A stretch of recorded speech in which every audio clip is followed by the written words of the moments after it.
Today we're going to tie a fly called the Royal Wulff.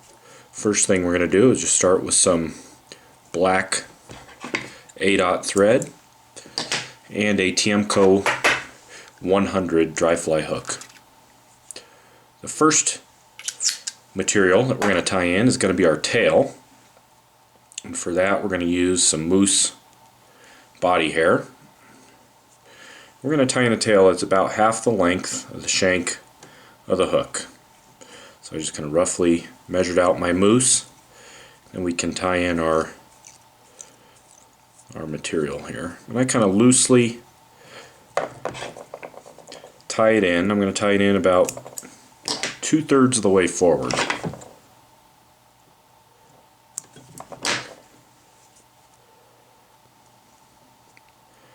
And I'll go back over it.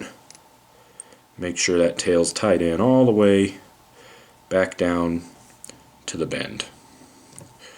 Then I'm going to take my thread forward. I'm going to stop just right at about that 2/3 point. Next thing we're going to do is tie in the wing.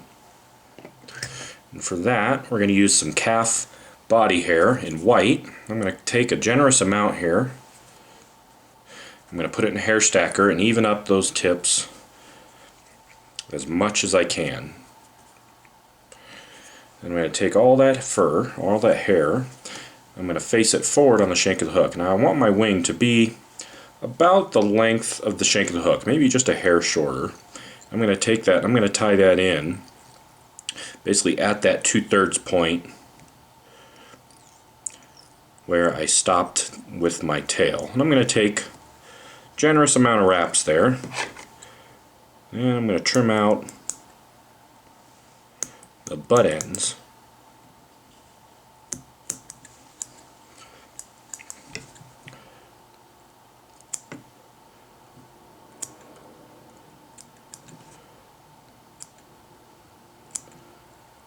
Now I try to taper the butt ends a little bit here as I trim them, just to help when I tie it down I don't get a big giant kind of lump. So I just kind of lightly taper them.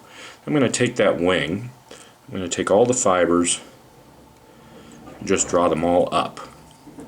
I'm going to take my thread and I'm going to wrap lots of wraps right in front of it. Basically I'm building a thread dam, kind of like a little wedge. It's pushing all those fibers back, which will help raise them. Then I'm going to take all those fibers, I'm going to split them into 2 equal clumps with my thread. I'll take 2 wraps in between one side. I'll take my thread and make 2 wraps on the other. And if you don't get them quite even, you can always just undo those wraps.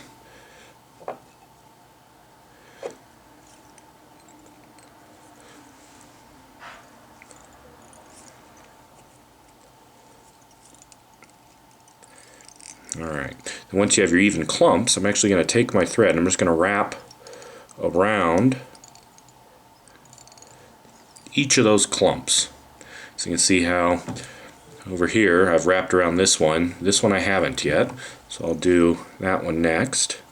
And all I'm doing is kind of like a parachute post around each clump of hair. And you're always going to have some pieces that kind of straggle and don't want to cooperate. Don't worry about them at this point. We can trim those out of there.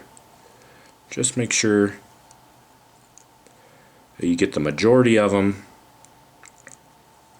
all clumped together. There we are. So we have our 2 wings drawn up. You can see I missed quite a few fibers. Just get in there, trim them out. Find my Hackle pliers here. You can even use those and just pluck them out. But there's always going to be a few that get trapped. Not the end of the world.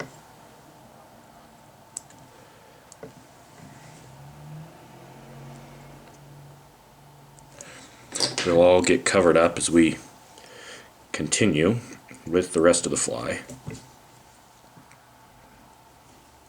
So you can just kind of clean up some of your work, make sure You have nice transitions from your wings to your body. If a few of those thread wraps don't look like they're very secure, you can always go through and do a couple more thread wraps to really make sure they're nice and secure. Now the next thing we're going to do is we're going to build the body. For that we're going to use some Peacock Herl. I'm just going to tie in a single piece for this back portion. I usually just use one little piece. You could use two. You want to tie it in by the very tip of your peacock feather.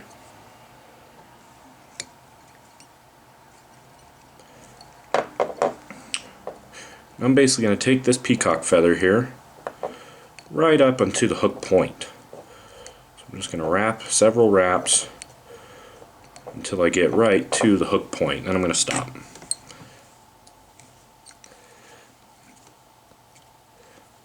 I'll take my thread forward just a little bit, pull out the peacock, and I'm going to take some UNI red single strand tinsel here.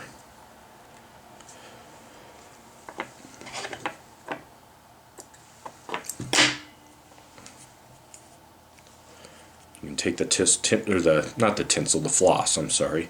You can kind of pull the floss, straighten it out, get all the fibers nice and straight. And I'm just going to take a little piece of that single strand floss. I don't like to use the 4-strand floss. I like to use single strand. All you need is one little piece. Less is more usually when it comes to floss. So I'm just going to take a single piece. I'll wrap all the way back to that peacock. And I'll take that floss and I'll kind of draw it all so all the fibers are nice and straight. And I just nicked one with the hook point. You can just pull them out of there if you do that on accident. I'm just going to take that floss. I'm going to make a little red tag.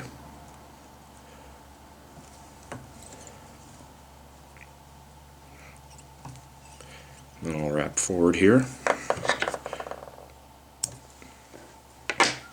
Then I'm going to take another piece, Peacock Herl. Again, you can use multiple pieces if you want. You can use a couple. I'm usually a big believer in less is more, so I just take a single piece here, wrap it all the way back to my tag, and take it forward. Now I'm going to stop about where basically the bump in my body is from where I tied in the wing. So I'll take my body forward all the way up to that bump, and then I'll stop. Capture the peacock and trim out that peacock. Now you can make a nice smooth base here for your hackle. So I'll just kind of cover up any fibers, make a nice smooth surface. See there how nice and even that is.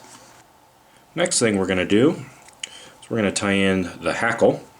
We're going to take some brown Rooster Cape hackle feathers. We're just going to roughly measure them out.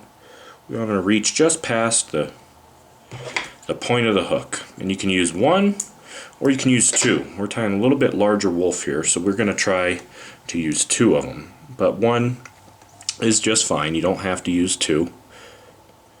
So we're going to take these feathers here and we're going to tie them in right at the back of the body here. I left my stem here a little too short or too long. It kind of jammed into one of my wings here. So we'll give it a little bit of a haircut. See if we can get a clean tie in. There we go. You can smooth out the body a little bit as well to help give you a nice smooth transition. Make sure all your wings are standing upright and out of the way. Then you can take your hackle and wrap it. One wrap right in front of the other. And when you use two hackle feathers, you can get nice dense wraps, which is one of the benefits to using two. but it can be a little bit tricky. So if you're having troubles with two of them, you can stop and just trim one out and just use one. And we're going to get in here as tight and as close as we can and trim out those hackle fibers. If you trapped a few fibers, not a big deal. You can just get in there and trim them out. You can whip finish to finish off the fly. And that's all there is to a Royal Wulff. Great little classic dry fly pattern. Caught a lot of fish for me over the years. Great brookie fly as well. And that's all there is to the Royal Wulff. If you find a few little creeks where you live, great little fly for fishing small creeks. Little brook trout, cutthroats, little browns, go crazy for them. That's all there is to the Royal Wulff.